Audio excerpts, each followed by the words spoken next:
Halo, Assalamualaikum warahmatullahi wabarakatuh.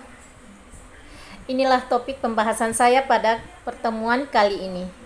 Saya Erni Aryani. Salam kenal semua.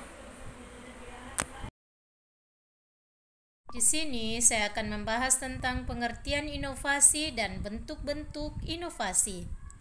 Unsur-unsur standar pelayanan publik. Perilaku organisasi terhadap inovasi.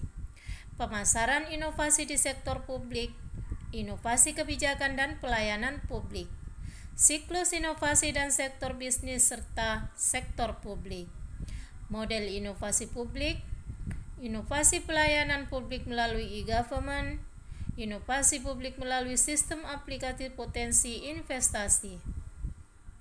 Baiklah, saya akan jelaskan tentang pengertian inovasi dan bentuk-bentuk inovasi. Inovasi adalah penerapan ide baru yang bermanfaat untuk menciptakan nilai tambah. Inovasi dapat muncul dalam berbagai bentuk, seperti 1.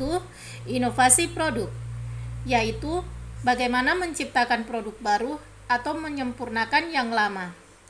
Yang kedua yaitu inovasi proses, yaitu memperbarui cara produksi atau operasional. Dan yang ketiga, inovasi layanan. Inovasi layanan ini bertujuan untuk meningkatkan cara pelanggan, bagaimana melayani pelanggan. Dan yang keempat, inovasi organisasi. Ini mengubah struktur atau cara kerja perusahaan. Dan yang kelima, inovasi pemasaran. Inovasi pemasaran ini bertujuan untuk mengembangkan strategi promosi dan distribusi. Dan yang keenam, inovasi model bisnis.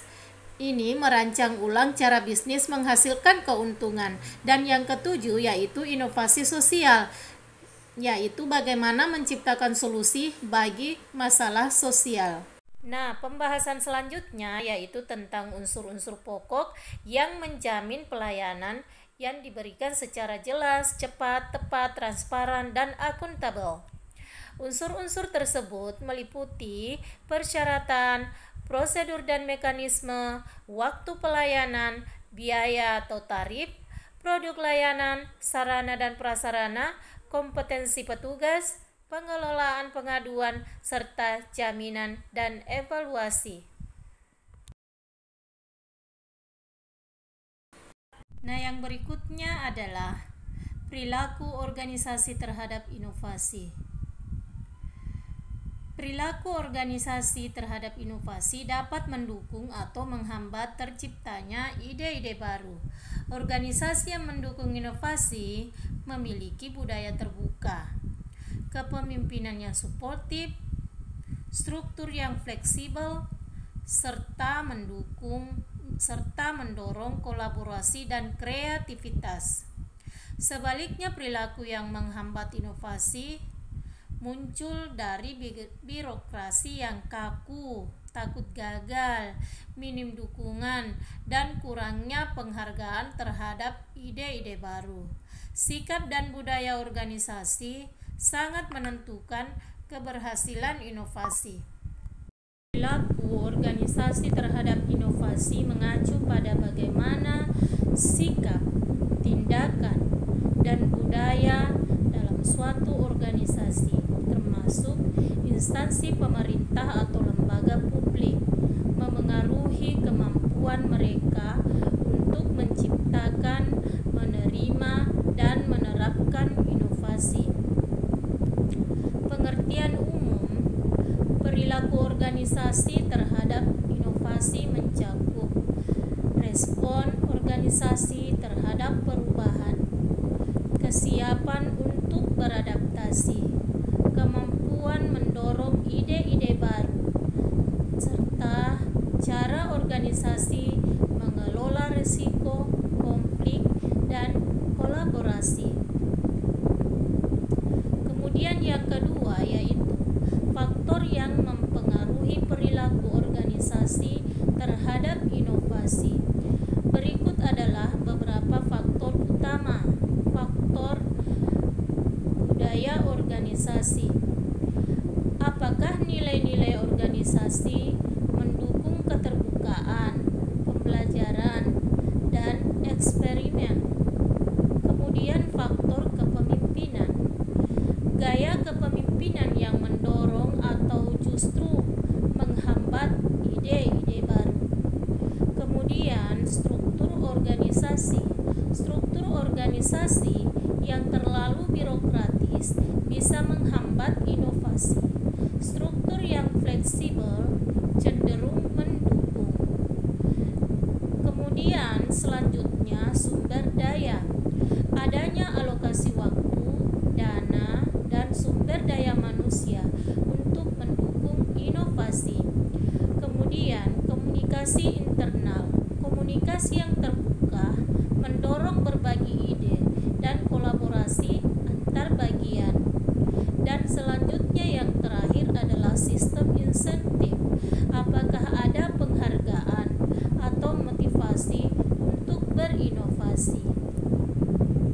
Nah, selanjutnya adalah pemasaran inovasi di sektor publik, yaitu upaya strategis untuk memperkenalkan dan menyebarkan inovasi layanan atau kebijakan kepada masyarakat.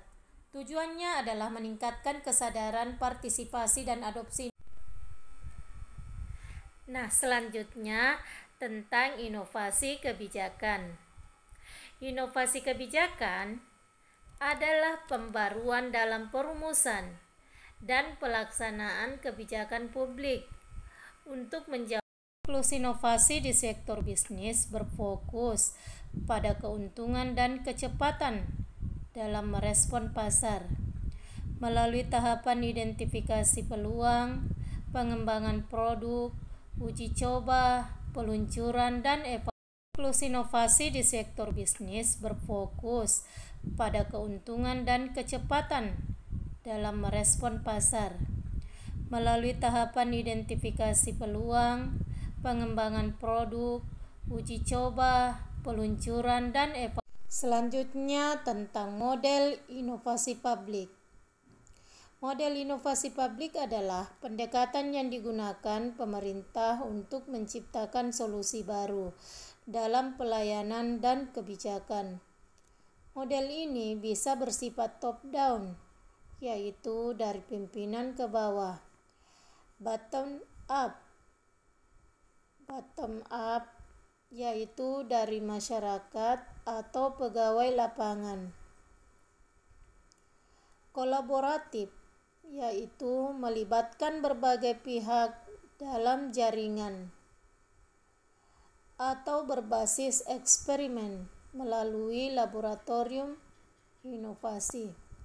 Masing-masing model memiliki kelebihan dan kekurangan, namun semuanya bertujuan untuk meningkatkan efektivitas dan responsivitas sektor publik terhadap kebutuhan masyarakat. Nah, yang berikutnya adalah inovasi pelayanan publik melalui e-government. Inovasi pelayanan publik melalui e-government adalah upaya pemerintah memanfaatkan teknologi digital untuk meningkatkan kualitas, efisiensi, dan transparansi layanan kepada masyarakat. Bentuknya meliputi layanan administrasi online, portal terpadu, aplikasi mobile, sistem pengaduan digital, hingga digitalisasi dokumen. Inovasi ini mempercepat proses layanan, mengurangi birokrasi, dan mendorong partisipasi publik secara lebih luas. Nah, sekarang tentang inovasi publik melalui sistem aplikasi potensi investasi, yaitu pemanfaatan teknologi digital oleh pemerintah untuk mempermudah promosi, transparansi, dan pelayanan terkait investasi. Aplikasi ini menjanjikan tentang informasi potensi daerah secara interaktif dan real-time, memudahkan investor dalam mengambil keputusan. serta mendorong pertumbuhan ekonomi lokal. Dengan fitur seperti peta digital, simulasi keuntungan, dan layanan perizinan online. Sistem ini meningkatkan efisiensi birokrasi dan daya tarik investasi, meskipun masih menghadapi tantangan seperti keterbatasan data dan juga literasi digital yang dapat diatasi melalui integrasi data dan pelatihan berkelanjutan. Jadi memang saat ini sudah banyak sekali aplikasi-aplikasi digital seperti peta digital yang dengan demikian para investor itu bisa dengan mudah mencari lokasi-lokasi yang akan mereka kunjungi. Namun masih banyak juga pelosok-pelosok yang di daerah-daerah itu belum bisa dijangkau oleh digitalisasi tadi karena keterbatasan jaringan. Namun pemerintah tetap melakukan upaya-upaya melalui integrasi data dan juga pelatihan-pelatihan yang berkelanjutan untuk mereka yang masih terbatas, masih berada dalam lokasi yang tidak dapat dijangkau oleh jaringan internet. Nah, terakhir saya akan memberikan sebuah statement tentang inovasi pelayanan publik. Di era digital saat ini, inovasi pelayanan publik bukan lagi merupakan suatu pilihan, tetapi sudah menjadi sebuah keharusan. Pemerintah harus hadir memberikan solusi yang lebih cepat, tepat, dan berbasis teknologi, sehingga masyarakat mendapatkan pelayanan yang lebih baik. Terima kasih, semoga ini bermanfaat. Assalamualaikum warahmatullahi wabarakatuh.